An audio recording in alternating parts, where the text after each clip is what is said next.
Salut à tous, bienvenue, on est à l'ETPA, École de jeux vidéo à Toulouse. Je suis en compagnie d'une fine équipe, l'équipe qui a créé un jeu qui s'appelle Ashwalkers. Alors pourquoi eux, vous allez me dire? Tout simplement parce qu'en fait c'est un jeu qu'ils ont présenté au moment de leur diplôme en sortie d'école à l'ETPA à Toulouse.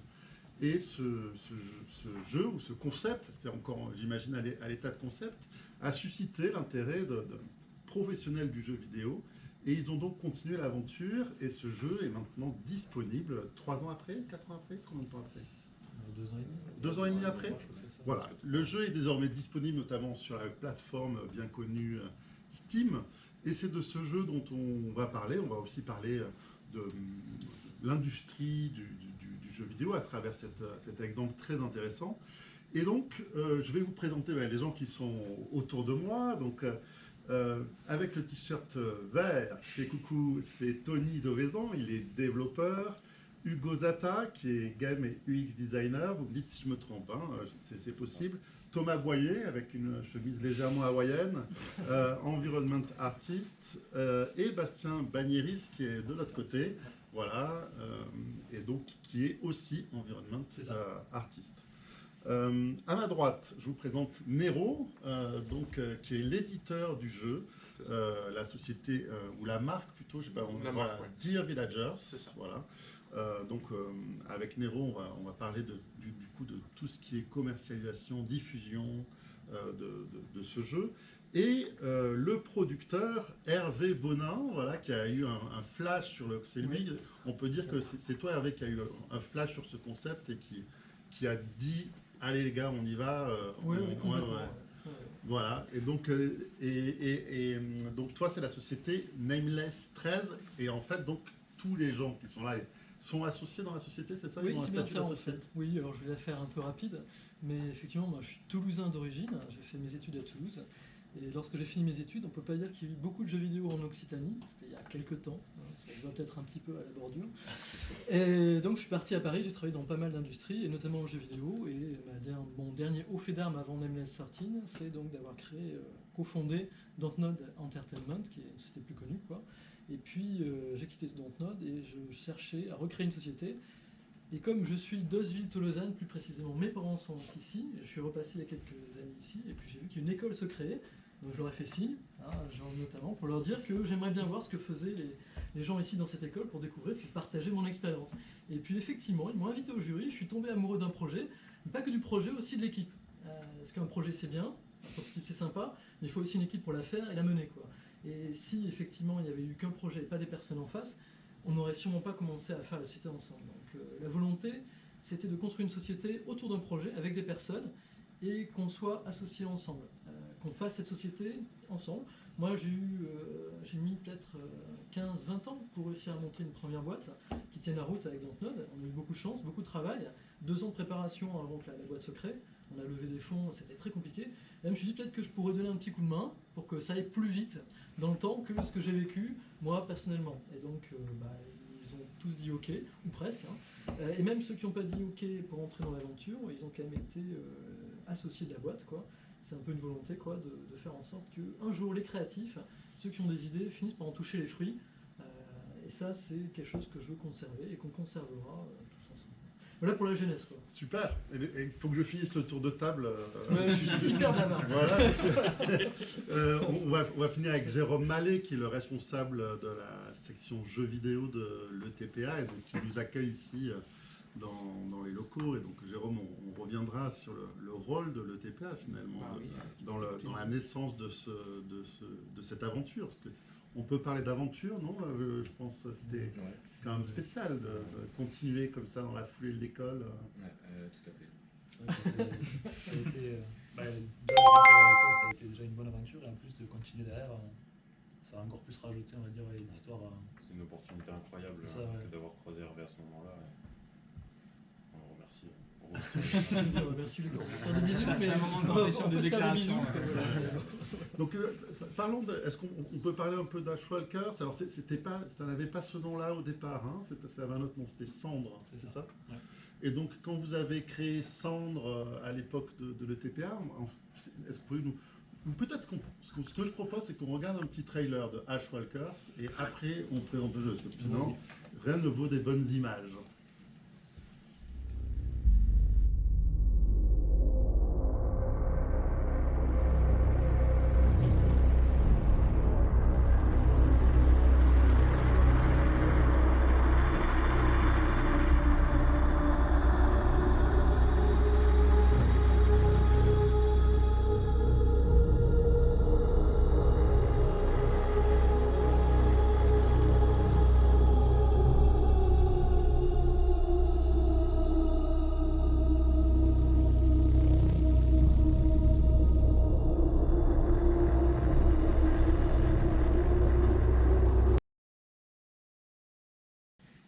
On est de retour. Hugo, est-ce que tu peux nous raconter du coup un peu Sambre, qui est devenu ensuite Ash Walkers?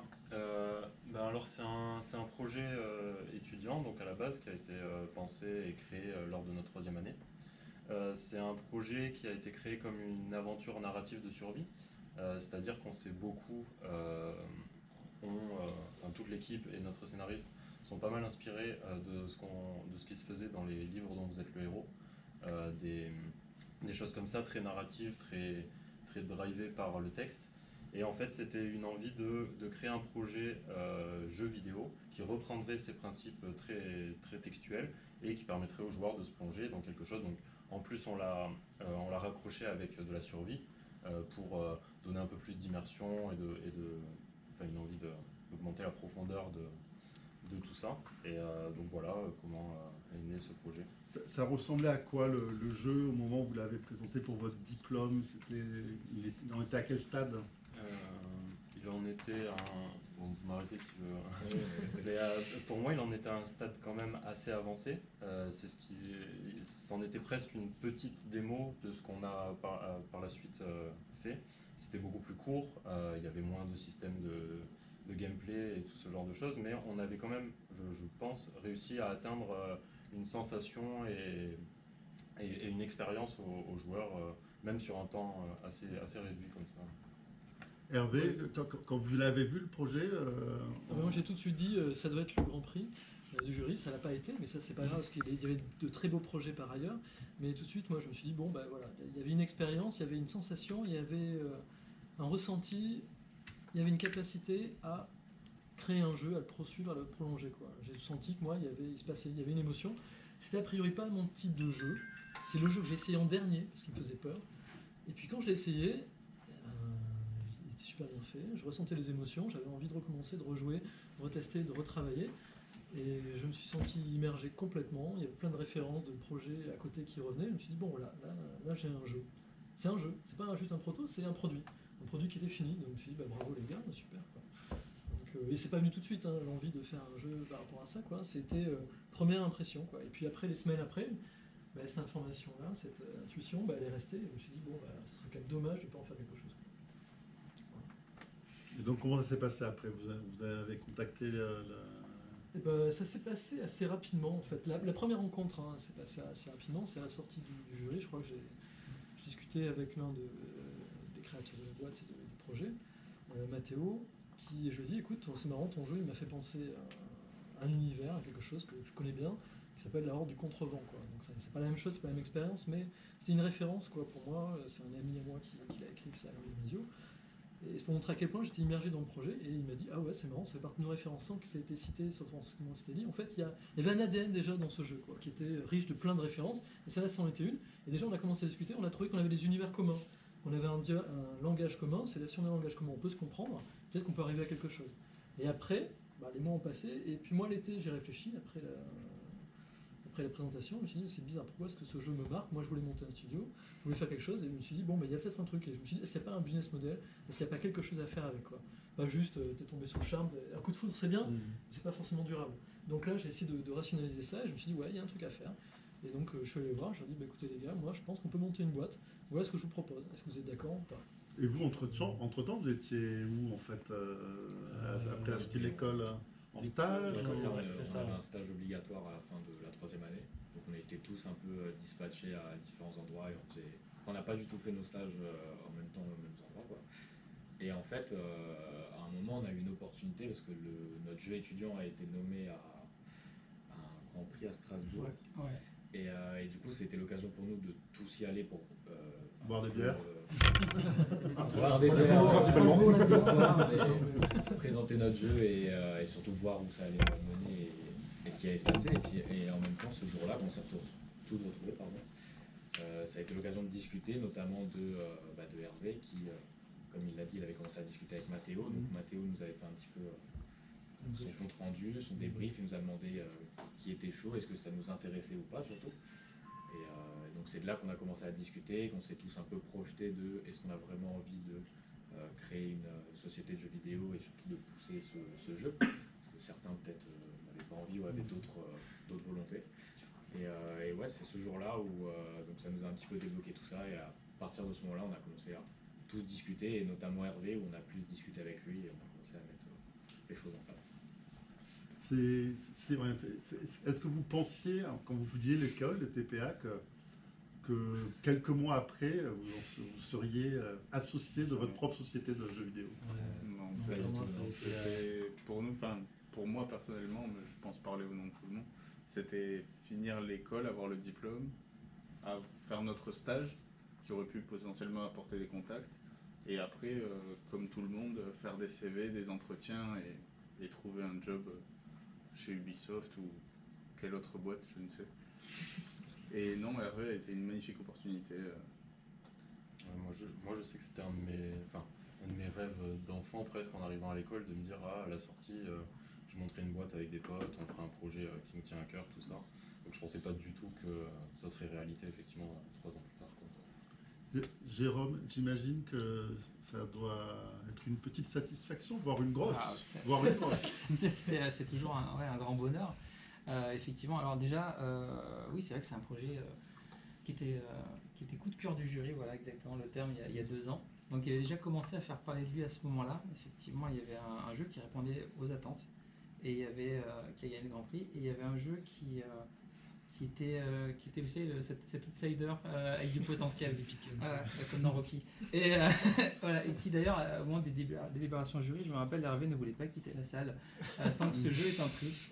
Donc on a fait un prix coup de cœur exprès pour ce projet-là. Donc déjà à l'époque, il Tu as commencé une grève de la faim. Ils m'ont exfiltré, ils m'ont fait venir le rêve, C'est ça. Je sais pas, je me souviens plus très bien. Je sais pas ce qui s'est passé. C'est les gaz, ça, du coup, ça fait un peu C'était ça, occulter les d'accord. souvenirs. Et donc du coup, effectivement, voilà. Donc déjà à cette époque-là, le jeu faisait parler de lui. Après, on a aussi mis en place quelque chose qui est assez rare. En fait, on fait une cession des droits des jeux étudiants en faveur des étudiants. C'est-à-dire que l'école donc rétrocède des droits parce qu'en fait, c'est ce qu'on appelle une œuvre collective. Bien sûr. Ça a été fait pendant l'école avec les enseignants.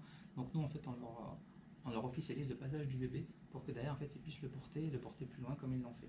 Donc en plus, voilà, on avait mis ça en place cette Sans année-là. prendre d'argent. Non, sans prendre d'argent. Gratos. Non, ouais, gratos. La seule chose qu'on demande, c'est juste de dire que voilà, ils l'ont fait à l'école et de mettre un petit logo dans un coin de la page comme ils font. Et c'est déjà beaucoup pour nous. Et de revenir après une fois que le jeu est fait. Ouais, pour, mais ça, ils le font volontiers. Heureusement. Ouais, non, c'est vrai. Et donc voilà, donc effectivement, tout s'est mis en place cette année-là et on en est content. Ouais, et c'est vrai que c'était assez remarquable parce que c'est pas évident en fait effectivement de gérer les droits.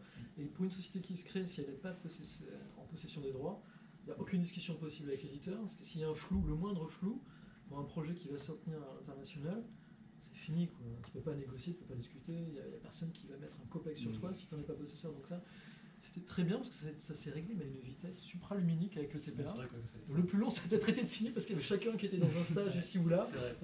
C'était juste une question de signature et de papier. Et donc ça s'est fait, mais tranquille, quoi. Alors que, bon, c'est pas toujours le cas. Et la part des enseignants dans la conception du jeu, elle est importante ou ils ne font que finalement accompagner un mouvement? ils interviennent beaucoup quand même pendant toute la production. On a quand même un œil au-dessus de l'épaule pour voir quand même si ça se déroule bien, si même dans l'équipe ça se passe bien, etc. Donc ouais, ils ont quand même une bonne part de... Mais après, sinon dans la production en elle-même, ils n'ont pas trop de... Ils ont juste leur avis en gros qui vient nous aider pour nous structurer nos idées, etc. Mais ouais, c'est surtout en fait, de l'avis, du conseil et plus de nous expliquer comment gérer justement un projet. Ouais, pour étoffer effectivement, en fait c'est vraiment un attendu. C'est-à-dire que la dernière année, c'est une année de production. Ils ont déjà les compétences techniques. Et c'est une année qui est justement compliquée parce que donc ils doivent porter leur projet. Les professeurs donc du coup continuent de donner des cours, mais ils sont plutôt là en tant que consultants. Donc et c'est à eux de savoir en fait entendre et c'est à eux de savoir dire non. Et voilà, ils doivent avoir l'expertise et ils doivent avoir le recul pour dire j'entends ce que vous dites, on va l'intégrer, c'est pertinent. J'entends ce que vous dites, ça nous paraît difficile à faire. Ça va nous sortir de l'expérience. Ça, c'est pas poli. en phase. Et encore, ça. c'est la version police. Voilà, c'est la version polie. Non, mais c'est vraiment ce qu'on attend d'eux. C'est Ouais, qu'ils aient ce recul et qu'ils soient capables de savoir et de tenir une ligne directrice. Ouais, Et effectivement, l'autonomie, quoi. c'est en ça. fait. Et oui, et puis la vision, en fait, vraiment. Et effectivement, Sandre, je sais qu'il y a eu, il y avait différents sons de cloche de professeurs et ils ont tenu ce cap. Et finalement, parce que du coup, il y avait un côté atypique. Et justement, c'est ce côté atypique qu'ils ont gardé.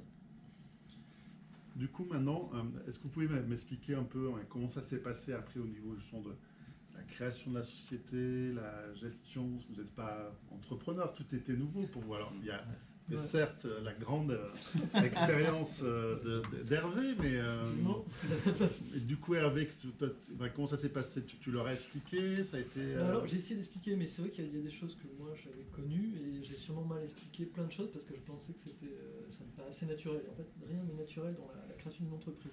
D'abord, ça a été très long. Entre le moment où on a parlé et le moment où ça arrivait effectivement, ça a pris du temps parce qu'il fallait qu'elle mobilise les investissements, faire une structure, faire les avocats pour que les choses soient faites à peu près correctement et que tout soit libéré au niveau des droits, qu'on vérifie tout ça. Donc ça a quand même pris plus de temps que ce que je pensais. Mais bon, c'est toujours plus long que ce qu'on pense.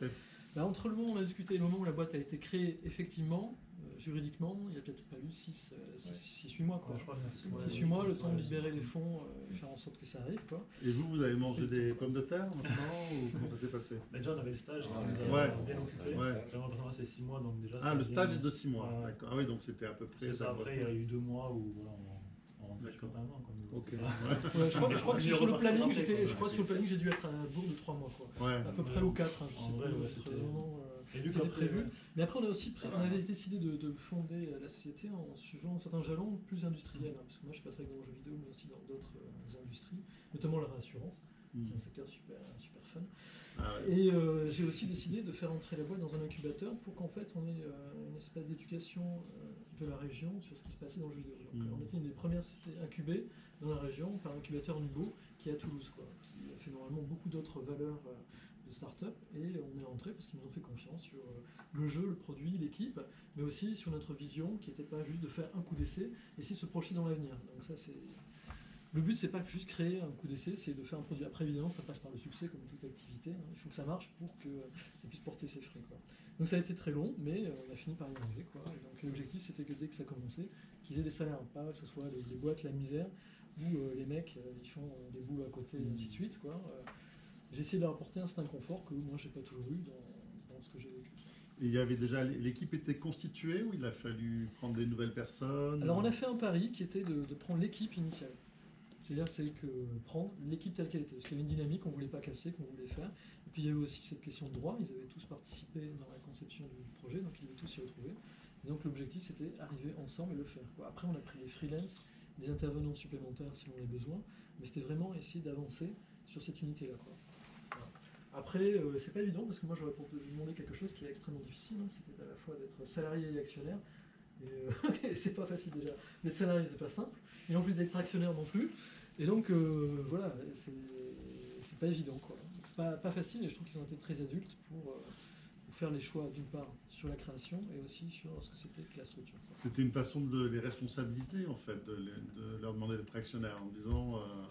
En même temps, c'est à double tranchant, parce que c'est à la fois les responsabiliser, c'est éventuellement les intéresser s'il y a un truc, et aussi, c'est une super carotte de motivation. Hein. Parce qu'il faut être pragmatique, hein. L'objectif d'une boîte de jeux vidéo, c'est pas la philanthropie, c'est faire des bénéfices. Donc il faut intéresser aux bénéfices, mais aussi, s'ils n'ont pas eu des super salaires non plus, et donc il y a une contrepartie, quoi, qui est quand même d'avoir des parts. Quoi. Voilà. Donc c'est un montage. Quoi. On n'est pas une scope quand même. Hein. Voilà. Déjà beaucoup aussi, mais on n'en est pas encore là. Voilà. Et vous, alors, vous en avez, maintenant, avec le recul, maintenant que le jeu vidéo est sorti, on parlera de l'avenir un peu plus tard, mais là, sur ce moment de ce jeu vidéo, de créer cette société et tout, vous avez quel retour, quel feedback sur ces 2 ans et demi? Bonne question. Non, c'est sûr qu'au début, enfin, je pense qu'on était tous très stressés parce que c'est, comme vous l'avez dit, c'est quelque chose qu'on n'a pas fait et on n'a même pas fait d'études ou appris des choses qui sont liées à l'entrepreneuriat ou des choses comme ça, quoi. Et Un petit workshop qui s'impose peut-être. Ouais. je sais pas. Mais donc c'est sûr qu'on a surtout eu la chance que dès qu'on posait des questions à Hervé ou quoi, il nous a rien caché. Il était toujours en train de nous expliquer et il était très bienveillant envers nous. Donc je pense qu'on a surtout eu cette chance-là de ne pas tomber sur quelqu'un qui aurait pu faire entre guillemets, des petits coups dans le dos, quoi. Et Alors, du je suis coup, fort. Alors, il est Très très fort. faudrait que je regarde tout ça. Mais non, ouais, du coup, on a eu cette chance-là et je pense que du coup, ça nous a enlevé une bonne partie du stress. Et après, tout au long des 2 ans, on était, comme Hervé l'a dit, on avait un côté actionnaire et surtout un côté salarié. Et on était surtout concentré sur notre côté salarié et produire le jeu et le finaliser. Plutôt que. On a beaucoup laissé cette place de gestion d'entreprise à Hervé plutôt que de nous rentrer dedans, quoi. C'est sûr que- Et ça s'est passé comment? J'imagine quand on fait un projet étudiant, quoi. Après, quand on rentre dans la réalité d'une production, ça doit être plus. Il y a dû avoir, j'imagine, des petites tensions à des moments, non? Même, Ou pas du tout? Bah, j'espère bien. Hein. même en tant qu'étudiant, déjà, même dans les projets étudiants, il y en avait de base parce que bon, quelqu'un en pense ça, l'autre pense ça, parfois c'est juste du. Mais comme partout, il y en avait. Là, même aujourd'hui, je pense qu'on a retenu que le bon, que le positif, mais il y avait forcément des moments un peu de prise de tête, etc. Mais ça faisait partie du process quoi, de création, donc c'était pas non plus trop la guerre entre nous. Mais ça se fait, moi je trouve que ça s'est bien déroulé, on a quand même su, comme on nous l'a pris à l'école, mettre notre ego de côté à certains moments, donc ça a été un peu de. Ouais, on a sauté dans le grand bain un peu de. Et puis on a aussi fait des choix communs. Enfin, il y avait des interrogations qui étaient aussi sur Ouais. ok, on fait un jeu, mais comment on le distribue, comment on le fait, comment est-ce qu'on le market. Et donc ça aussi, ça fait partie des choix à discuter. Notamment, il y avait. Tu étais avec nous, toi, quand on était à Paris. On a Ouais. eu un prix à Paris, en fait. Comment il s'appelle ça? La Game connu. Connection. La Game Connection, on a eu un prix là-dessus. C'est là qu'on vous a rencontré, Mathieu, qu'on a rencontré là-bas, quoi. Et c'est comme ça qu'on a commencé en fait à travailler. Donc ce qui est important, c'est de faire en sorte. C'est la chance qu'on a aussi, c'est qu'on n'est pas nombreux. Bon, c'est dur, parce que t'es pas nombreux, si tu vas pas bien, c'est toute l'équipe qui en pâtit. Mais ça aussi, du coup, tu es un peu au contact, tu es proche de toutes les décisions, de tout ce qui se passe, quoi. Donc, après, le Covid n'a pas aidé forcément à rencontrer tout le monde. Donc, Ouais. on a beaucoup travaillé à distance. Nero, je crois que c'est la première fois que je te vois. C'est la Aujourd'hui, première on fois a que je vachement vois tous. discuté, En quoi. fait. Donc c'est assez particulier, donc on est un peu en avance, mais voilà. Donc ça aussi, qu'on a rencontré Dear Villagers, c'était aussi assez facile. On a retrouvé des choses qu'on avait nous et qui nous apportaient. Donc c'était un juste complément qu'on a trouvé chez eux, des partenaires qui nous permettaient aussi de sortir de l'entre-soi, de la petite boîte. On avait besoin de gens qui nous mettent des jalons et qui nous poussent à avancer. Parce que quand tu es tout seul, c'est pas facile, quoi. C'est pas simple, et là-dessus, c'est bien. Justement, alors, on va passer à Nero et à Dear Villagers. Est-ce que tu peux nous expliquer à quel moment vous intervenez, à quel moment du jeu, qu'est-ce que vous faites? Parce que c'est vrai qu'il y a plusieurs métiers ou pratiques, en tout cas dans le jeu vidéo. En quoi ça consiste déjà le travail d'éditeur de jeux vidéo? Le travail d'éditeur, ça consiste à beaucoup de choses, puisque l'objectif principal d'un éditeur, tel que je le conçois aujourd'hui, c'est que les développeurs puissent faire le jeu et que nous on s'occupe du reste, concrètement. Vous puissiez vous concentrer sur le jeu au maximum et que vous fassiez le meilleur jeu possible. Et donc nous on fait plus ou moins tout le reste. Donc la stratégie de communication, ce qui est mon travail directement en termes de marketing, c'est de m'assurer que tous les joueurs qui pourraient aimer ce jeu sachent que ce jeu existe, pour qu'après ils l'achètent et ils jouent bien entendu. Mais il y a aussi beaucoup de choses, donc il y a beaucoup de métiers, même chez un éditeur, il y a beaucoup de métiers déjà. Donc il y a du marketing, il y a de la production, qui donc du coup leur offrir un suivi supplémentaire en termes de planning, offrir un peu de test aussi, s'assurer que le jeu avance bien, qu'on va dans la bonne direction, que tout se passe bien. On fait des tests aussi, beaucoup d'ailleurs. Souvent dès qu'un jeu avance bien, on a toujours le message de le jeu est disponible en interne sur Steam, il faut que tout le monde y joue pour faire un maximum de retours au studio. La première fois que j'ai joué à Shulkers, c'était en septembre-octobre dernier, je crois. Ouais, septembre-octobre, octobre je crois. C'est quand j'ai commencé à travailler avec vous, j'ai joué une première fois. Et voilà, oui, donc où est-ce qu'on intervient? Ça dépend du jeu, ça dépend ça dépend du projet complètement. Mais l'objectif, ça reste ça. D'accord. Et là, du coup, sur Ashwalkers, vous êtes arrivé dans le projet quand, en fait? À quel moment J'ai un trou.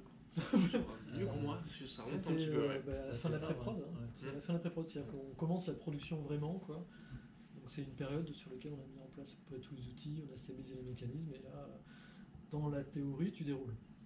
Là, c'est la théorie. Après, dans la pratique, tu fais oh merde, il y a des trucs, ah ouais, ça t'es bien prévu, mais manifestement, on doit un peu légèrement corriger. En pré-prod, normalement. Paniquez pas, les gars, tout se passe bien. Voilà. Normalement, en fin de Eux, ils ont pré-prod, on peut l'habitude, voir à mais- quoi le jeu final va ressembler, Ouais. et donc du coup, c'est le moment où il peut y avoir une signature, parce que on a de quoi faire confiance en fait.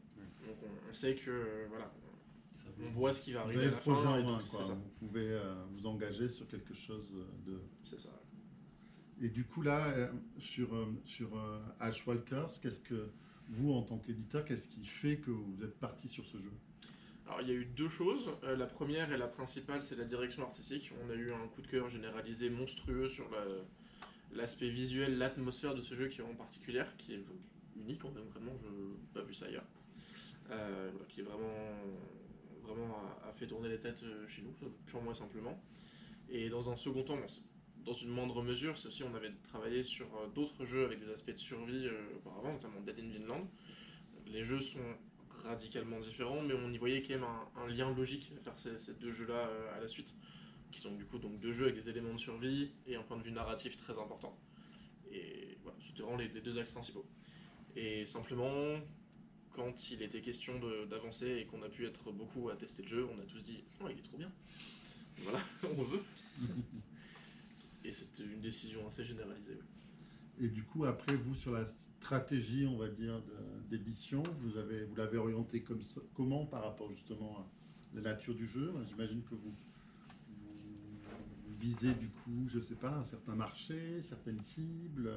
Comment ça se passe? Alors du coup moi donc là c'est ma partie justement, c'est mon travail directement. Donc là j'ai récupéré le projet du jeu en octobre dernier, puisque du coup c'était le tout début de ma carrière de product manager chez Dear Villagers. Je venais de signer mon contrat et Ashwalkers devait être mon premier projet. Bon, j'étais en stage depuis 9 mois avant, donc je l'ai vu venir, mais voilà. Et donc directement, donc, j'ai pu jouer au jeu. Après, il était question de faire un plan, donc proposer une stratégie qui est adaptée au jeu, proposer des cibles qui sont adaptées au jeu. Et donc effectivement, voilà, on s'est basé sur le titre jeu, donc les thèmes qu'il aborde de manière générale, pour voir que les amateurs de jeux de survie, des gens qui avaient apprécié les jeux narratifs, justement, type Life is Strange ou Dontnod, parce qu'on avait effectivement un peu de name dropping à faire là-dessus. Voilà, on a identifié les cibles, c'est ça, c'était fans de jeux de jeux de survie, fans de jeux post-apocalyptiques, et les fans de jeux narratifs façon Telltales ou Life is Strange, c'était vraiment les trois cibles principales qu'on avait identifiées à ce moment-là. Et moi, l'essentiel pour moi dans la campagne, c'était de réussir à donner aux gens, d'avoir très envie de connaître l'histoire d'Ashwalkers sans la révéler, puisque c'est tellement le point fort du jeu, j'avais peur d'enlever un peu de la valeur du jeu si j'en révélais trop avant la sortie. Donc on était vraiment très frileux. C'est pour ça d'ailleurs que le trailer que vous avez pu voir est entièrement une animation externe au jeu, puisqu'on voulait vraiment que tout le gameplay soit découvert par le joueur une fois qu'il commence à jouer au jeu, et qu'il y ait une immersion complète dès le départ. Super. Et du coup, là, est-ce que on peut déjà parler? Il a été lancé il y a En avril. En avril, donc Mi-avril, ouais. il y a 2 mois, ouais, un peu plus de 2 mois. Un peu plus, c'est ça. Quels sont les retours pour l'instant du public sur le jeu? Les gens qui jouent l'apprécient de manière générale. On a eu de très beaux retours. 74 13, sur Steam. 73 Ouais. ou 74 sur C'est Steam. ça, ouais. Je saurais pas te dire. Content. Un des deux. La note sur Steam? 1%. C'est un pourcentage en fait. C'est ça. D'accord. Pourcentage de gens satisfaits, c'est 74 ou 75%. J'avais retenu environ 75, donc effectivement ça me c'est paraît. pas très loin. Ouais, je pense. 74, 14 et 5. non, je bluffe total. Oui, Les gens peuvent aller voir. Hein, Oui, Ouais, oui, c'est ouais, allez voir. c'est quelque chose quelque part qui répondait un petit peu aux attentes qu'on avait du jeu. On s'attendait à ce que ce soit un jeu de niche. C'est pas un jeu mainstream. Ashwalkers, c'est pas un Call of Duty, c'est sûr. Enfin, c'est pas un jeu qui se vend à énormément de monde, et on espérait. Enfin, l'objectif vraiment, c'était de se dire que les gens qui achètent le jeu l'aiment beaucoup. Et jusqu'ici, c'est les retours qu'on rencontre. On a une niche qui est sinon assez précise, mais qui marche bien. Justement, donc vous j'imagine, vous situez un peu à côté des blockbusters, c'est ça, en tant qu'éditeur, vous essayez de... Très à côté, ouais. C'est même totalement différent. Hein. C'est Ouais. pas du tout le même type de jeu. Quoi. On est sur la scène. très loin. On est sur la scène indépendante. C'est des jeux qui sont où on peut se permettre de prendre des risques et de faire des choses différentes. Quoi. On a aussi enfin, nous, on est amateurs de jeux. On aime bien les blockbusters, on aime bien les jeux indés. Mais là, c'est vraiment plutôt le côté jeu indé. Quoi. Le but, c'est de proposer une expérience différente. Quoi. C'est vraiment moi pour avoir fait du AAA, du AA. Ouais, on n'est pas du tout dans le même segment. Quoi. On peut toucher les joueurs qui aiment bien tous les types de jeux, quoi. Mais là, c'est ce qu'on appelle du jeu indépendant. Quoi. Moi, c'est comme ça que je l'appelle. Hein. Et donc, un peu comme dans le cinéma, Sundance à une époque était le cinéma indépendant. Bon, c'est un peu connu maintenant, mais bon, voilà. Quoi. Et vous, juste quand vous étiez à l'école, vous imaginez, vous projetez plutôt sur du blockbuster justement ou sur du jeu indépendant? Moi personnellement, comme je disais tout à l'heure, j'avais beaucoup plus envie de faire du jeu indépendant pour les raisons que donnait Hervé, le fait qu'on pouvait sortir un peu plus des canons, tester des choses, avoir de nouvelles expériences. Mais je sais que en même temps, il y a des choses que on peut apprendre dans un gros studio qui vont être hyper formateurs pour potentiellement des expériences futures. Donc je pense que moi, je pensais commencer par un gros studio pour derrière m'orienter par un petit. Et du coup, l'opportunité que nous a offert Hervé m'a permis de commencer par l'autre côté. Et c'est un côté que effectivement que je me doutais que j'allais apprécier et que j'ai vraiment adoré travailler. Ouais, mais c'est vrai aussi, comme tu dis, c'est quand même aussi casse-gueule. Parce que c'est vrai que c'est pas forcément un cadeau que je vous ai fait, vous ne rentrez pas pour la voie royale. C'est-à-dire que vous devez tout faire. Ils doivent tout faire à la fois, ils doivent être couteau suisse, ramener l'origo, comme tu disais, pendant quelques mois, quelques années, au service du projet de la boîte, quoi.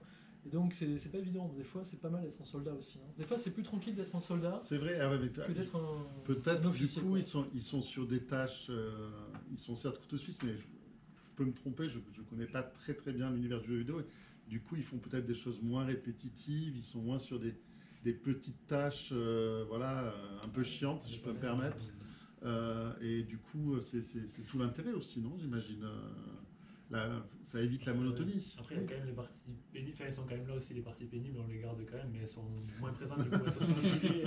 Proportionnellement, elles sont moins là. C'est ça. Elles sont diluées dans beaucoup plus de choses, du coup. Mais Ouais. après, c'est beaucoup plus agréable, je trouve, de pouvoir un peu toucher à tout. Enfin, voir tout dès le début, même si, comme disait Hugo, moi aussi, j'étais parti sur un mode gros studio pour voir un peu et se former sur quelque chose. Mais là, au moins, ça nous apprend vraiment tout et même, du coup, un peu de publishing parce qu'on a un peu une vue sur ce qu'ils font eux, donc on s'intéresse aussi aux autres métiers à côté, quoi. C'est qui est... Est-ce que parce que si on va, je suppute comme on dit, si on va dans un gros studio et que du coup on est sur un métier très précis, est-ce qu'il n'y a pas un risque aussi d'enfermement, qu'on se retrouve spécialiste de ça et entre guillemets que de ça? Ouais, ben c'est comme dans tous les métiers, hein. C'est pas que dans le jeu vidéo, c'est plus tu travailles, plus tu es spécialiste d'un domaine et plus il est difficile d'en sortir. Mais en même temps, ça sécurise aussi ton activité parce que tu es aussi de plus en plus pointu. Sauf s'il y a un changement technologique ou une rupture, alors là, tu es dans la merde. L'hyper spécialiste du truc qui disparaît, ben, bonne chance. Tant pis pour toi. Ouais, tant pis pour toi, quoi. Donc oui, il y a un inconvénient, c'est effectivement, c'est qu'ils sont pas hyper spécialistes, quoi. Mais le gros avantage, c'est que ils sont obligés de se démerder, quoi. Et c'est vrai que quand tu prends des salariés, c'est des gens qui se démerdent et qui sont responsables et qui sont incapables d'accepter de bouffer de la merde quand c'est nécessaire et d'être responsable. Ça n'a pas de prix, quoi. Effectivement, je pense que ça, c'est le plus intéressant. C'est des gens en qui tu peux avoir confiance. C'est quand même cool, quoi. Franchement. Quand vous avez fait Oshwalkers, parfois vous avez travaillé beaucoup. Il y a eu des périodes de. C'est une question à pas trop poser, peut-être. Si, non, mais. Pas de tabou ici. Ah non, pas de tabou, non. Il y a eu quelques périodes, effectivement, c'est un peu de il y a eu quelques périodes après. C'est quand même un métier où tu parlais tout à l'heure de tâches un peu plus embêtantes, tout ça. C'est quand même des métiers où on s'amuse, on s'éclate tous les jours, on fait ce qui nous plaît au quotidien. En plus, on sort de l'école, on a un salaire pour ça, on est entre nous dans une boîte en quasi-autonomie avec des potes. Et c'est un peu un rêve éveillé qu'on vit tous les jours. Donc, ouais, des fois on bosse un peu plus, mais ça c'est que du plaisir. Ça vient du fait que c'est du plaisir. Certains peuvent appeler ça l'exploitation. non, justement. Non, parce qu'on parle souvent des crunchs en jeu vidéo, donc vous faites donc voilà. Disons que c'est par plaisir, comme je disais, mais aussi le côté le côté associé, Ouais, comme c'est disait vraiment Hervé, différent, c'est que c'est notre boîte. Moi, je prenais dans ma tête, j'avais souvent cet exemple de si je le fais pas, il y aura personne, il y aura pas un prof, il y aura pas un parent ou un supérieur pour le faire à ma place. Si je le fais pas, ça n'y sera pas. Et donc, vu que j'ai envie que mon jeu vidéo il soit le plus poussé, il soit le plus complet, et ben oui, ça arrive que des fois on travaille un peu plus, mais on a toujours fait attention à notre santé, à pas crunch. Ouais, vous avez l'air en forme. Oui, ça va. On n'a pas eu trop de morts. Quoi. Seulement deux, franchement, ça va. On les a cachés un peu. Puis Sous la table, là, Après, on avait aussi le choix de. Enfin, c'était pas forcé de rester à travailler tard, ou c'était surtout les gens qui le sentaient et qui voulaient rester plus tard pour bosser dessus. Parce que, comme Hugo le disait, c'était un peu. C'est un peu notre métier de rêve à tous, c'est pour ça qu'on a fait cette école. Et donc là, on avait des choses à prouver et on voulait prouver aussi que notre jeu et que ce qu'on a fait, ça marchait et qu'on voulait le pousser le plus loin possible. Et donc pour ça, des fois, on est aussi obligé de passer un peu de temps dessus pour peut-être bosser un peu plus longtemps et mieux le faire plutôt que de tout rusher et se dire allez, il est 18h, j'ai fini ma journée et en fin de compte, on revient le lundi matin et on fait c'est pas beaucoup. On est resté 2 heures de plus. Quoi. Et on a pris aussi ce temps et chacun faisait un petit peu ses plannings. On avait des horaires fixes, mais après, si on voulait, on pouvait pousser plus longtemps, rester. On peut toujours travailler plus. Il y a personne qui passe mais à à chaque dire. fois, c'était plus une volonté personnelle Ouais, plutôt ouais. qu'un choix de toi, tu vas rester bosser. Et etc. puis si on travaillait plus tard le soir, on pouvait arriver un peu plus tard le lendemain, tout ça. Ça il y avait pas permettait de- certaines flexibilités c'est ça, sur c'est d'horaire. ça. Ouais, puis on travaille aussi à distance, donc quelque Ouais, part, ouais, il c'est y en a un vrai. qui veut rien faire et tant pis, c'est perdu. Quoi. Donc Ouais. après, c'est une question de confiance aussi. Ouais. Si le jeu avance pas, de toute façon, Ça Ouais. se voit. non, ça se voit. Quoi. Ouais. Et parfois, il y a des moments aussi, c'est dans les jeux, des moments où tout le monde bosse comme des tarés et puis ça avance pas. Ouais. Donc il faut aussi parfois le relâcher la pression, prendre un peu de recul parce que d'abord c'est du jeu, quoi. On va pas se tuer pour faire ça. Donc après, il faut pas dépasser la mesure de ce que les gens peuvent faire. Quoi. Donc, ce que j'espère en tout cas, c'est que vous n'êtes pas tué à la tâche. Quoi. Non, Et puis j'espère, en tout cas, notre volonté, c'est pas faire l'œil de Moscou non plus, quoi, parce que c'est pas intéressant. Bah quoi. ouais, ouais. Moi, si je prends des gens pour travailler avec moi, c'est parce que j'estime qu'ils sont responsables. Quoi. Et si je dois faire la police, c'est du boulot à plein temps, et puis ça fait cher pour la boîte. On perd de l'argent, du temps, quoi. C'est autant d'argent qu'ils toucheront pas, ou que la boîte touchera pas si on prend des fouetteurs ou des contrôleurs. Quoi. Donc je vois pas l'intérêt, moi, personnellement. Après, Bonne situation. ouais, comme tu dis, Hervé, ça reste quand même une entreprise associative. Enfin, ils Non, sont pas une tous- association, enfin, pas une non, association. pardon. Ouais, Non, nous ne sommes pas une œuvre c'est ça. philanthropique. Ouais, enfin, vous êtes tous associés, c'est quand même assez unique. Et, Ouais, et c'est ouais. vrai que du coup, voilà, quand on parle du crunch, ça touche souvent les salariés. Là, c'est vraiment, enfin, vous êtes tous les porteurs de projet. Enfin, vous portez vraiment votre bébé que vous portiez déjà à l'école. Donc c'est vrai que forcément, je pense que c'est intrinsèque à ce moment-là. C'est pas, tu vois, c'est pas une commande. C'est voilà, c'est Ouais, quelque chose que l'implication elle se fait d'elle-même. voilà. Mais ça, on est impliqué depuis le début et ça venait tout naturellement. Ouais, je me souviens d'une réunion qu'on a vue avec un avocat, notamment à Paris, pour commencer à faire les statuts de la société. Et il y avait forcément un des futurs associés qui était là. Quoi. Parce que le but, c'est pas juste de prendre un document, mais c'est aussi que la confiance se construise. Et donc la confiance, elle se construit dans la création d'un jeu, mais dans tous ses aspects, d'une boîte et autres. En fait, c'est pour bien travailler, il faut qu'il y ait une confiance. Parce que moi, je savais qu'il y aurait des moments très difficiles. Quoi qu'il arrive, quel que soit le projet, il y a des moments difficiles. Et pour passer les moments difficiles, il faut qu'il y ait une forme de confiance. Quoi. Et moi, je suis un peu un vétéran, ils me connaissent ni d'Ave ni d'Adam, ils ne savent pas qui je suis. Quoi. Donc il fallait être transparent pour que le jour où je leur disais des choses positives, et encore plus des choses négatives, qu'ils y croient et qu'ils adhèrent. Quoi. Si tu fais pas le travail amont, tu auras des gens qui ne seront jamais confiants, toujours dans la défiance, et on ne pourra pas construire. Quoi. Donc ça c'est aussi c'est des process qu'il faut mettre en place de transparence. Et ça peut se faire tout à fait. Ok, et maintenant la grande question. Non, et l'avenir alors, du coup. L'avenir, elle est en plusieurs étapes. D'abord, il faut qu'on continue à suivre le jeu, parce qu'il y a des gens qui jouent, il faut continuer à corriger, à faire vivre un petit peu autour de la communauté, c'est répondre aux attentes, aux questions. Quoi. C'est difficile. Ça, c'est un vrai travail, ça, une fois que le jeu est... On pourrait penser qu'une fois que le jeu est sorti, Ça, tu allez, il peux en va parler, vivre sa Nero, vie. je pense que toi, le lifetime, ça, c'est un terme. c'est surtout vous. Une Hein. bonne partie du travail qui commence après que le jeu soit sorti en fait, mais concrètement. Oui, parce qu'il faut, une fois que le jeu est sorti, on commence à avoir des gens qui commencent à y jouer, c'est-à-dire qu'on a des requêtes, on a des retours, on a parfois des plaintes, bien entendu. Pas au pénal. Hein. Oui, non. Voilà, concrètement, c'est simple. Hein. Peu importe à quel point un jeu est bien testé avant sa sortie, ce sera jamais la même situation qu'en réel. Bien Donc sûr. forcément, il y a beaucoup de choses qui sont découvertes après coup. Donc ça peut être des patchs simplement pour corriger des bugs qui sont présents dans le jeu, pour corriger des petits défauts qui sont ici et là qui traînent, pour ajouter des fonctionnalités qui sont demandées, qui ne demandent pas beaucoup. Il y a plein de choses à faire. Et d'un point de vue communication, il faut s'assurer que les gens savent que ces patchs arrivent, pour que pour qui c'est un problème voient que ces problèmes sont travaillés par l'équipe et qu'on est à l'écoute de la fanbase et qu'il y a une réponse qui se fait et ça avance. Donc voilà, oui, il y a toute une partie qui commence après la sortie et puis ça dure plus longtemps. Par exemple, on a très récemment mis également la bande son du jeu en vente aussi, donc c'est un truc supplémentaire qui arrive après la sortie. Et il y a encore pas mal de belles choses à faire sur la Shulkers, mais je vais pas trop en dire. Et puis c'est aussi, il y a des choses qu'on fera pas, il y a des choses qui sont demandées, et il y a des choses qui nous ont frustrés à la sortie du jeu parce qu'on peut pas tout faire, quoi. Ouais. Honnêtement, c'est un temps assez court, il y a un budget, il faut le tenir. Et moi, je sais très bien ce que c'est que de sortir un jeu, et c'est un vrai crève-cœur pour les créatifs. Sortir le jeu, et ils savent qu'il aurait pu être mieux. Il aurait pu être tellement mieux, mais il faut le sortir, quoi. C'est nécessaire. Et donc, il y a aussi des réponses Ah, à vous êtes apporter. content quand même du jeu. Oui. Ouais. Ah bon. Non, mais il y a aussi Quand même- apporter des réponses. quand même une joie aussi. Non, mais il y a des gens qui sont frustrés, et c'est pas parce qu'ils sont frustrés qu'il faut pas leur répondre.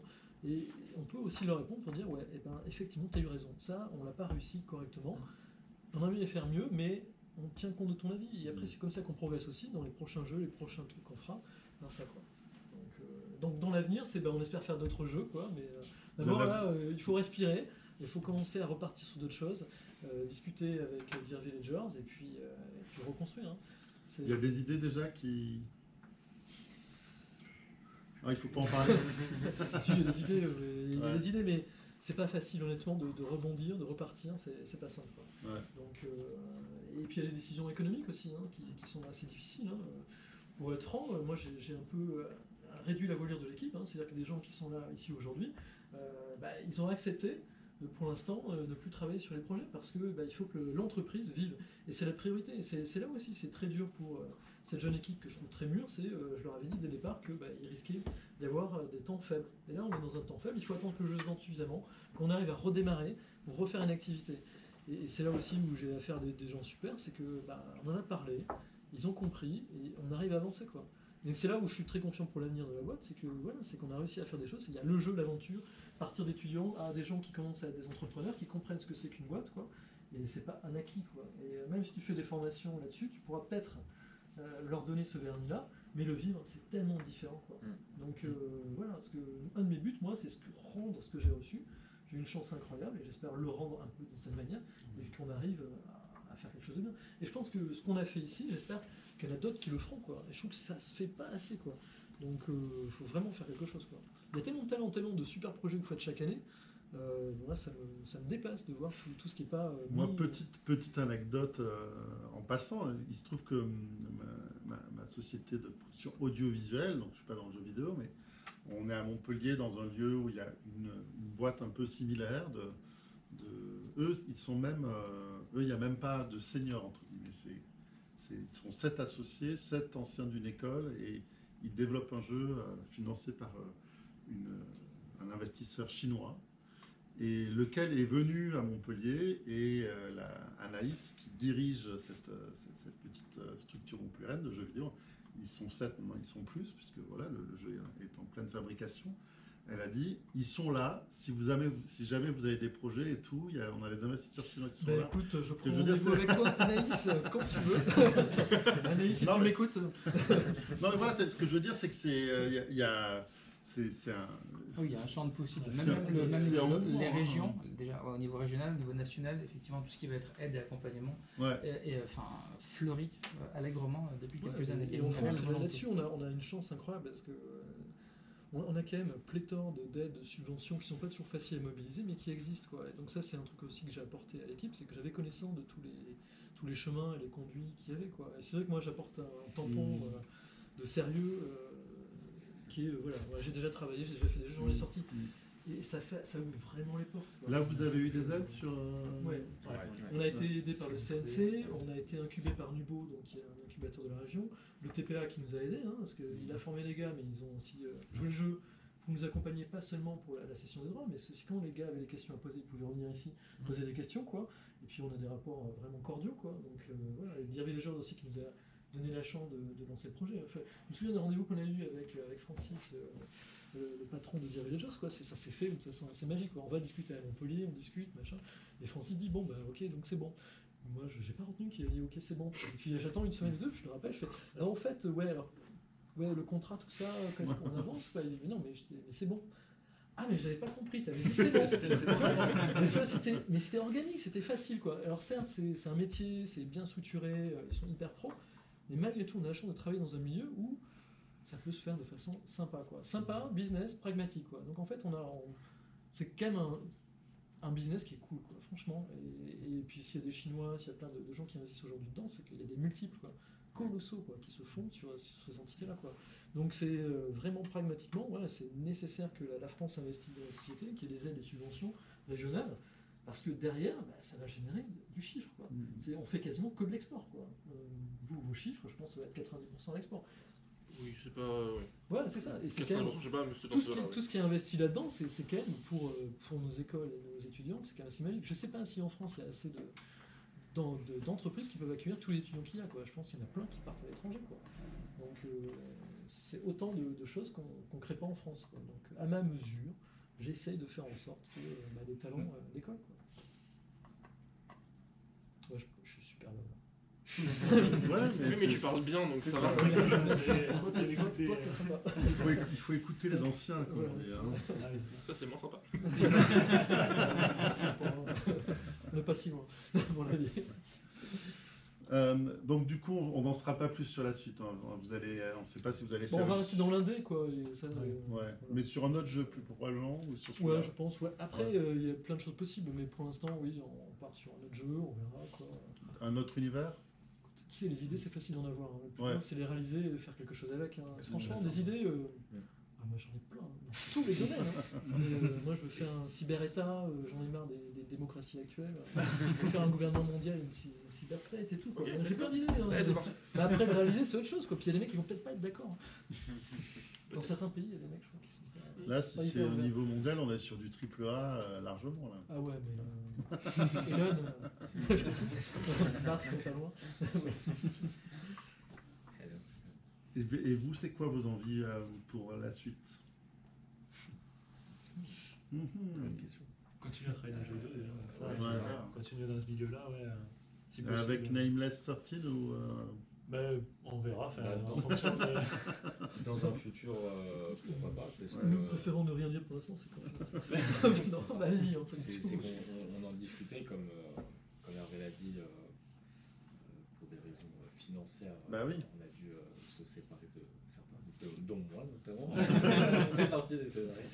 Mais on a accepté, c'était notre choix. Et c'est aussi un côté où on va pouvoir aussi voir, rentrer dans d'autres sujets de jeux vidéo, Ouais. voir aussi comment ils fonctionnent. Mm. Peut-être aussi, je sais qu'en tout cas, là je vais parler pour moi, ce que je veux faire dans le futur.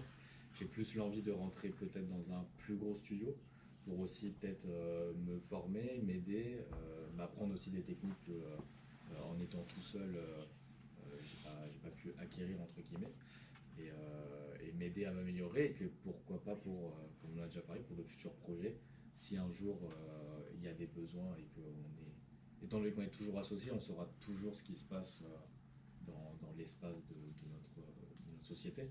Donc pourquoi pas revenir un jour, mais ça c'est dans un futur et je ne sais pas de quoi il s'agit. Mais L'avenir même nous le dira. c'est ça. Non, oui, je pense qu'on est un peu tous dans la même optique de partir pour revenir plus fort, on va dire, enfin, pour l'instant. Puis voir de nouvelles voilà, horizons ça. que- Tester de nouvelles choses aussi, de voir de nouvelles personnes dans le milieu, tout ça aussi. Ça, développer le contact, les réseaux, etc. C'est assez important aussi. J'ai vraiment l'impression que pendant 1 an et demi, 2 ans, là, on a pu mettre un pied dans le bassin professionnel. Là, je pense que Les coup, deux, hein. Ouais. Je te rassure, hein. En tant que junior, ouais, en tant que junior, ça a été un bon saut. mais ouais, du coup, ça a été une très belle intro et qui nous a tous donné envie de pousser ce métier plus loin, d'en apprendre plus et, comme disait Thomas, d'acquérir de nouvelles expériences, de nouvelles cordes à notre arc, peut-être se spécialiser, tout ça. Moi, je sais que moi, j'aimerais bien rester dans l'indé, j'ai beaucoup aimé ça. Mais après, c'est à chacun de voir ce qu'il va faire. Je pense qu'on va tous rester dans ce corps de métier, en tout cas. Pour le coup. Super. Et des petites questions? On a plusieurs questions effectivement sur le chat. Plusieurs. Ah. Alors, il y a Soretsenko qui demande un conseil à donner aux futurs GD qui souhaitent se lancer dans l'indé. Au futur GD, déjà. Des Game conseils. designer. Game designer, Game ouais, c'est designer important de qui le souhaitent dire. se lancer dans l'indé. Il faut se lancer, je pense. Nous, c'est sûr, on peut dire ça facilement parce qu'on a eu la chance d'avoir AV, mais il faut se lancer et il faut surtout pas avoir peur, on va dire, du milieu. Même si c'est très impressionnant au début, on se pense pas forcément à la hauteur, etc. Mais il faut y aller, il faut tenter le plus d'expérience qu'on peut et puis au bout d'un moment, forcément, ça va marcher dans tous les cas. Mais ouais, je pense qu'il faut pas stresser, faut pas avoir peur et Il ne faut pas hésiter aussi à, notamment si c'est surtout côté game design ou quoi, hésiter à prototyper son idée. ça. C'est quelque chose aussi qu'on a beaucoup appris là à l'école, mais c'est quand on a une idée, au lieu de juste vendre son idée, essayer de la mettre en scène, de la mettre en place, pour justement voir ce qui marche pas, essayer de la pousser au maximum. Et que quand tu arrives pour présenter quelque chose, t'es pas juste avec une idée, tu es aussi avec quelque chose que la personne peut tenir en main, peut tester, peut se faire un avis dessus. C'est aussi cette chance où nous on a fait un proto à l'école, donc du coup c'était notre idée la plus poussée et c'est ça qui a permis à Hervé notamment de retenir notre projet et que ça lui a tapé dans l'œil. Si on lui aurait juste vendu l'idée comme ça de voilà notre idée c'est ça, peut-être qu'il aurait moins accroché, alors que grâce à la mise en scène, nos choix esthétiques, nos choix scénaristiques et nos choix de design, c'est tout ça ensemble qui permettent de rendre l'idée plus forte. Et au-delà de l'idée et du projet, c'est aussi les compétences. Parce que j'imagine qu'avec le diplôme, le projet de diplôme, on peut aussi ressentir les compétences de l'équipe qui l'a fait. Donc, Mais c'est vrai que moi, c'est un truc que j'apprécie beaucoup dans cette école, c'est le niveau de finition des projets, quoi, et qui met vraiment du coup au travail les étudiants de façon incroyable. Parce qu'à chaque fois qu'on essaye un jeu pendant une demi-heure, on a quasiment l'impression d'avoir un produit fini, quoi. Et ça, c'est vraiment d'année en année, c'est une démarche pédagogique qui est assez forte, quoi. Et surtout, comme tu disais, laisser les gars faire l'originalité, quoi, c'est important. Moi, je dirais, pour un GD qui veut se lancer, qui veut faire quelque chose, d'abord, c'est quand même faire beaucoup de game jam, beaucoup de prototypes, ce genre de choses, quoi. Et puis vraiment, qu'est-ce qu'on cherche dans un jeu? Est-ce qu'on cherche le clone du clone qu'on a déjà vu quelque part, quoi. Faut vraiment se dire quelle est l'originalité qu'on veut mettre en avant, et puis après, elle se décline sous diverses formes, mais généralement, les choses tièdes, ça n'intéresse personne. Et dans l'indé, encore plus, quoi. Dans l'indé, on peut se permettre justement des choses avec beaucoup d'aspérité parce qu'on s'attend à quelque chose de nouveau, quoi. On veut quelque chose qui nous accroche, qui nous dépayse. Donc tu fais un GD et surtout soit original, soit toi, quoi. C'est vraiment... Oui, tu disais tout à l'heure que dans l'indé, c'est une scène où on peut se permettre de prendre des risques. Moi, je pense que l'indé, c'est une scène où on doit prendre des risques. Pour être intéressant, pour être différencié, c'est vraiment les jeux indés, ils doivent être différents, originaux pour pouvoir exister et être eux-mêmes. Mais c'est quelque chose qu'on apprend à l'ETPA justement, avant de proposer quelque chose, c'est vraiment de répéter beaucoup de tests avec des différents joueurs. Donc ici, on avait la chance de faire tester toute l'école, mais de faire tester, de corriger ce qui ne va pas, de retester et faire une boucle de tests comme ça permanente pour voir ce qui plaît moins et pouvoir avancer avec les avis des joueurs, pas seulement avec ce qu'on pense. les avis de ceux qui le font. et moi, je pensais, Jérôme, si Hervé dit que les projets arrivent déjà très aboutis, vous pourriez presque vous transformer en studio, en fait, directement, non C'était des questions qui se posent en back-office, effectivement. Mon business plan, mon plan de domination du monde est dévoilé. Effectivement, c'est vrai que les projets de fin d'année, ils ont plusieurs fonctions. La première, on va pas se mentir, c'est une carte de visite pour eux. Ça permet de montrer plus qu'un diplôme, parce que c'est bien d'avoir un diplôme pour assurer la famille, mais c'est là le jeu, ça montre ce qu'ils savent faire vraiment, et ça montre à un recruteur ce qu'ils peuvent apporter. La dernière année, ça leur montre, c'est un vécu, c'est déjà une expérience de la réalité. Et effectivement, il y a un potentiel en devenir de ces jeux, et on espère qu'une chose comme Hervé, effectivement, que ces petites pépites puissent rouler encore très loin, quoi. Ouais, mais c'est vrai que tu vois, ce qu'on a fait quelque part, c'est une espèce de preuve de concept que c'est possible, Mais quoi. c'est ça, c'est d'époque. Je suis assez d'accord, hein, et surtout on a un marché qui est global, qui est super intéressant, avec vraiment, il y a pas, tu peux facilement toucher du monde, quoi. C'est même une niche, c'est des millions de joueurs, quoi. Une niche, c'est colossal, quoi. Les gens n'imaginent pas les montants et le nombre de personnes qu'on peut toucher, quoi. Le jeu indé, on se dit, c'est quoi comme un film qui sort dans quelques salles en France, quoi. Mais non, ça n'a rien à voir, quoi. Le jeu indé, c'est directement sur Steam, sur les plus grands portails de vente. et ça peut être des millions, des dizaines de millions de bénéfices, quoi. C'est colossal, quoi. Alors évidemment, il y a plein qui se goiffrent, il y a plein de jeux qui se tentent, mais il faut atteindre un minimum de professionnalisme pour que le jeu apparaisse, et puis après, mais vraiment, c'est impressionnant ce marché, quoi. Moi, je connaissais surtout les marchés AAA et AA, mais le jeu indé, il prend une dimension mais qui devient presque même trop professionnel, quoi. Ça devient très dur de faire du jeu indé parce qu'il faut atteindre un niveau de polish qui devient incroyable, quoi. On va passer Un des niveau de triple A polish. maintenant.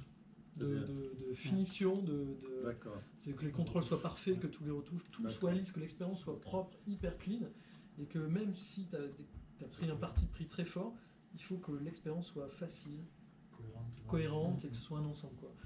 Oui, parce que là où nous, du point de vue de gens qui travaillent dans le milieu, le jeu indé, c'est un endroit très différent et on le disait tout à l'heure, complètement différent des blockbusters, et ça n'a rien à voir dans le procédé de création.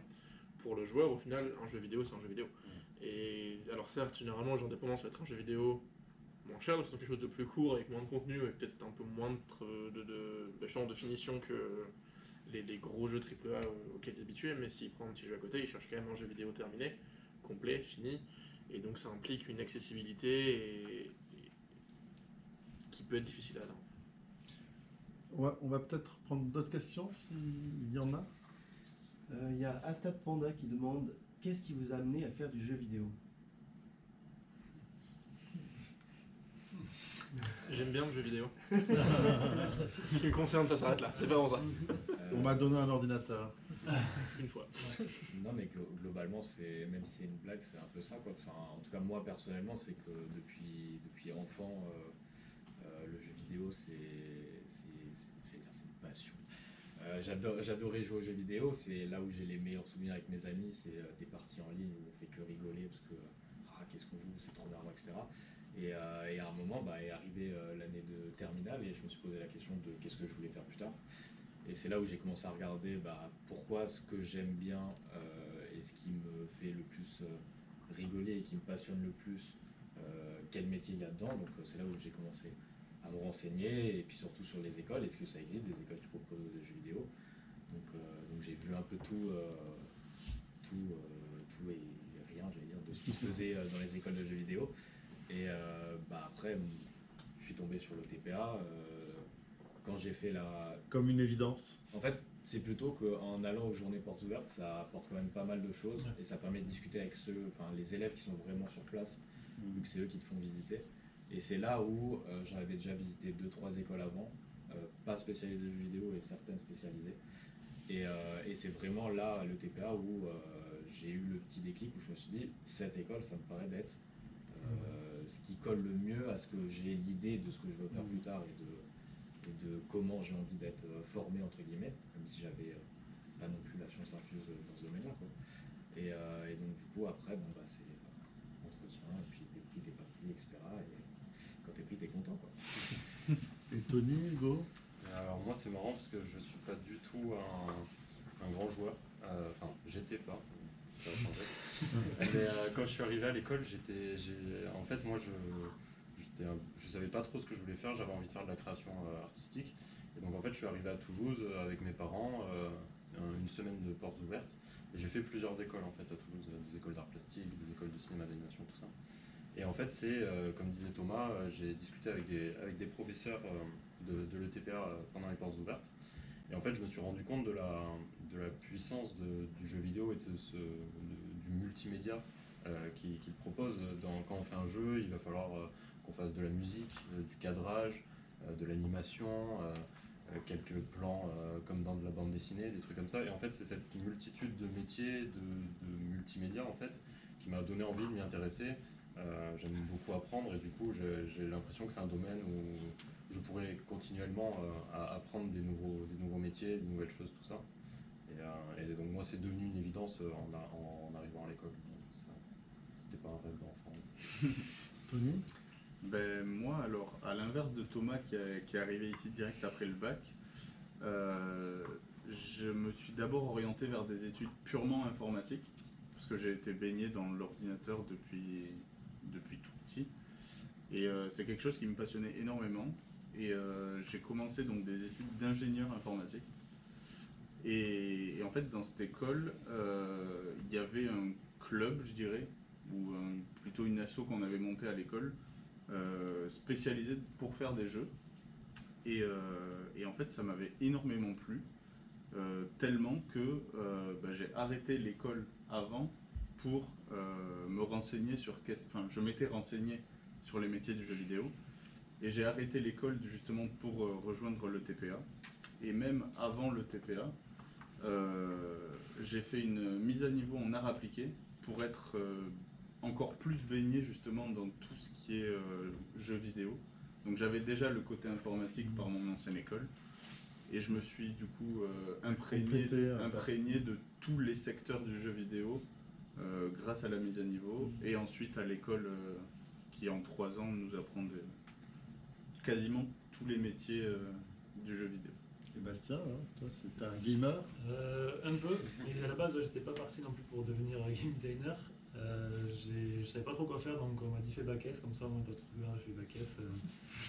Et j'étais quand même plus côté artistique, mais j'aimais beaucoup tout ce qui était les arts, etc. Donc je me suis un peu renseigné là-dessus. Il y avait architecte qui me plaisait beaucoup, et aussi du coup le cinéma d'animation qui me plaisait encore plus. Donc j'ai fait une mise à niveau aussi comme Tony, en art appliqué. Et ici donc à l'ETPF, à l'ESMA. Et en faisant mon année, du coup, en allant aux portes ouvertes, etc., en tant qu'élève, du coup, j'ai aussi découvert les autres sections, dont la 3D et le game design. Et au final, j'ai choisi le game design, ça me plaisait beaucoup plus. Enfin, en parlant avec les élèves, etc., ça m'a beaucoup plus parlé, beaucoup plus collé à mes passions, quoi, on va dire. Et ouais, du coup, c'est venu. Mais j'ai toujours été joueur aussi, donc ça a quand même un peu. Il y avait un petit background derrière qui me disait fais ça, fais ça. Mais ouais, ça a été plus. Au niveau de la mana, que ça m'a. Je me suis dit, bon, c'est là-dedans que tu veux aller, vas-y, fais-toi plaisir. Super. Est-ce qu'il y a d'autres questions? On avait une question de Dekimei qui demande quelle a été votre démarche pour mettre en place les caractères de chaque personnage? Et est-ce que la team Nameless 13 a un ou une petite préférée? La mise en place des personnages, à la base, c'était donc plus dans le scénario quand on les a pensés, donc ce qu'on voulait comme archétype, etc. Donc il y a eu les 4, le guerrier, la diplomate, la capitaine et l'éclaireur qui sont venus un peu naturellement, vu qu'on voulait rajouter de la survie, etc. On s'est dit un peu peut-être pousser là-dedans. Et après, ça a été beaucoup on piochait un petit peu dans les archétypes, un peu aussi, on essayait de contrer avec des choses qui ne vont pas forcément, par exemple, avoir une capitaine un peu plus, comment dire, pas plus discrète, mais qui est quand même elle est moins présente, on va dire, dans les choix de décision, etc., que les autres personnages. Enfin, voilà, c'était beaucoup de contrebalance pour pas avoir des personnages trop stéréotypés. Et après, le design est venu, donc pareil, on est parti dans les archétypes du post-apocalyptique, futuriste. On essaie un petit peu de mélanger tout ça, et ça a donné du coup les 4 personnages dans le jeu, qui à la base n'étaient pas ceux-là. On a eu plusieurs changements, même en passant de l'école à la boîte, on a changé aussi les personnages. Mais c'est quand même resté les 4 archétypes, éclaireur, guerrier, etc.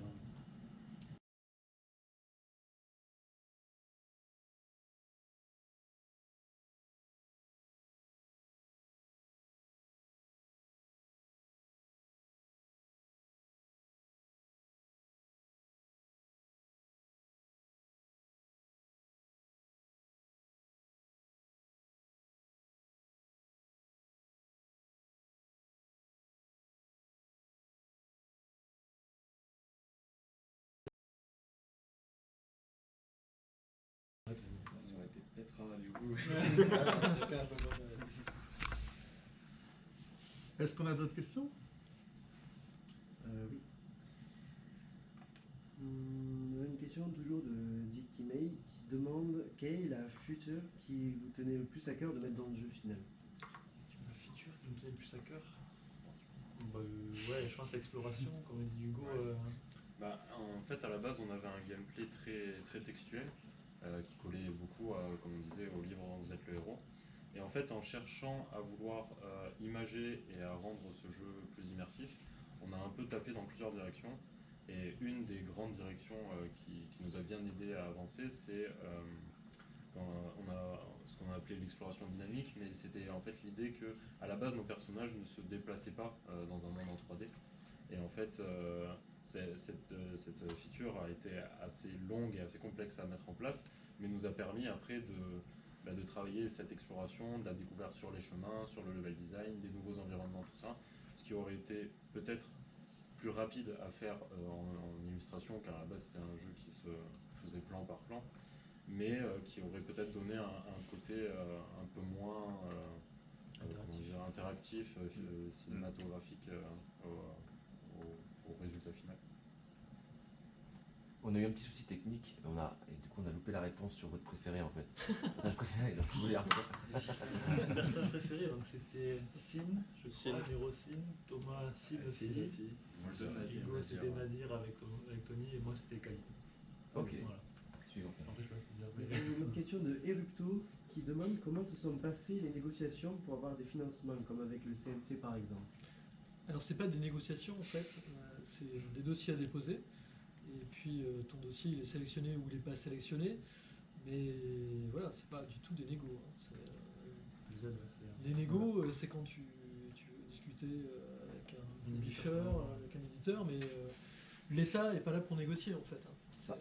Alors, dans De ce même cas- que les incubateurs, c'est pareil, c'est des concours en quelque sorte. C'est comme on passe un concours, il y a des euros, il y a des documents à remplir, et on doit cocher les différentes cases, et après t'es pris, t'es pas pris. Quoi. Et là, justement, vous avez découvert un peu ces aides, les dossiers, ça doit être... heureusement, j'imagine que... On a eu- RVT, là, c'est complexe les dossiers quand même. Hein, c'est, Ça fait assez peur. Moi j'avais un peu oublié ce que c'était, quoi, et c'est vrai qu'on remet le nez dedans, on est là. Voilà. Mince. Et encore, c'est sûrement pas les plus compliqués du monde, mais c'est vrai que ouais, dans d'autres entreprises non jeux vidéo, j'avais vu passer des trucs qui étaient des dossiers instruits beaucoup plus importants, quoi, des dossiers Ouais, européens. Mais nous, dans l'audiovisuel et dans le cinéma, les dossiers, ça peut être solide costaud. aussi, Ouais, ouais. ouais, Dans ça les peut programmes être- médias et tout, je sais pas ce que vous avez. vous. Un média, j'ai déjà fait. Ouais, J'ai pas encore fait ça. Un jour peut-être. un média, si t'as pas anticipé que tu allais prendre un café le jeudi 12 novembre à 14h, c'est compliqué. Quoi. Ouais, ouais. Mais donc C'est un oui, peu il ça. n'y a pas un aspect négociation ou autre, c'est hyper calibré, c'est vu au niveau européen. Il y a des critères et des cases à remplir, si tu les remplis pas, bah, t'es pas bien. Mais c'est vrai que ça c'est plus facile, quand on a déjà vu qui sont passés, de savoir jusqu'où il faut aller, il ne faut pas en faire trop, ni trop peu. Quoi. Il faut trouver le bon curseur. Et après, ça dépend, comme tout dossier, quand il y a un oral ou en fonction de à qui tu t'adresses, c'est pas le même dossier si tu veux avoir un banquier, si tu veux avoir un publisher, si tu veux avoir la région ou autre. Chacun a des attentes différentes et donc il faut se renseigner sur ce qui est attendu et quelle est la grille de critères. Il faut adapter systématiquement. Voilà, c'est qu'il faut toucher les points. Si tu mets en avant un point qui est super important pour l'un mais l'autre s'en fout, tu vas parler pendant une demi-heure d'un sujet qui n'intéresse pas le mec. Et donc lui il meurt, enfin lui il me casse les bonbons. Au suivant. Vous avez déposé à la région Occitanie ou pas? Alors, non, c'est à ce arrivé trop moment-là tard. qu'on a fait Sandra Walkers, on était qu'au CNC, parce qu'en fait, D'accord. l'aide était en train de se Elle était pas mobiliser en au place niveau régional, encore. elle était en cours. D'accord. Là, actuellement, on a déposé les dossiers. Ah, Voilà. donc sur les autres projets. Et la date butoir pour la région, c'était le 25 juin, et au CNC, c'était le 30 juin. C'est-à-dire aujourd'hui. Donc là, vous avez. J'espère que tout va bien. J'espère que ça a été Donc là, pour les téléchargé, prochains projets, vous avez envoyé des petites bouteilles à la mer, quand même, comme on dit, c'est ça? Voilà. Non, il faut toujours. Enfin, après, c'est difficile. Hein. Un des trucs les plus durs pour un studio, c'est d'enchaîner. Quoi. Ouais. Ça, c'est extrêmement compliqué. Tu as une phase, tu as la bourre, tu finis. Tu dis toujours que tu vas avoir du temps pour concevoir les prochains projets, tu vas être dans. Moi, mon métier, c'est notamment gérer les projets. Quoi. Tu dis, tu vas avoir le temps, on va préparer les choses. On a toujours à la bourre. Je sais pas comment. Je suis mauvais, hein, parce que à chaque fois, je fais la bourre. Donc, c'est ma responsabilité. Et donc, on ne s'est pas préparé suffisamment tôt. On a fini le projet, on a déposé le dossier en même temps. Et bon, bref. C'est ça qui fait le sel, hein, c'est que c'est vivant. Quoi. Je suis pas encore à la retraite. Quoi. C'est une négociation alors, c'est plutôt entre vous, les créateurs du jeu, et Hervé alors. Alors, ça dépend parce que non, il n'y a rien à négocier. Non, il n'y a pas encore de syndicat créé, mais non, mais les négociations, négociations, il y en a toujours. Et dans tous les projets, c'est pareil. Vous, au niveau du process créatif, c'est pareil. Il y a des négos, quoi.